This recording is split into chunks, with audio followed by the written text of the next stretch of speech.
नमस्ते। कैसे हैं आप सब?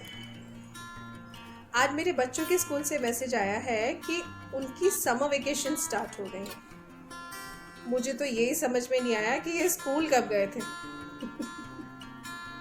लेकिन इस मैसेज को पढ़कर, और क्योंकि हम अपनी लाइफ जो हमारी काफ़ी बिजी हुआ करती थी, वक्त ही नहीं मिलता था, और आज घर से ही काम कर रहे हैं, तो हम मुझे एक्चुअली में मेरे हमारे बचपन की याद आ गई। मुझे हमारे समर वेकेशन की याद आ गई कि जब भी समर वेकेशन पड़ती थी, इतनी एक्साइटमेंट होती थी कि अब हम गांव जाएंगे और हमारे सभी भाई बहनों से मिलेंगे।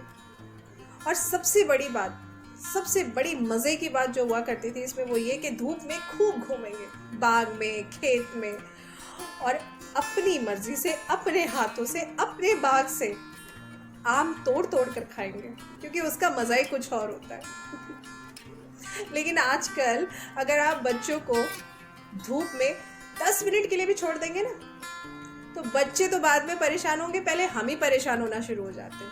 हाय कहीं हमारा बच्चा बीमार ना पड़ जाए, हाय कहीं स्किन एलर्जी ना हो जाए, है ना। वो वक्त वाकई में कुछ और था। आजकल जैसे जैसे हमारा आराम बढ़ गया है, परेशानियां भी उतनी बढ़ती जा रही है।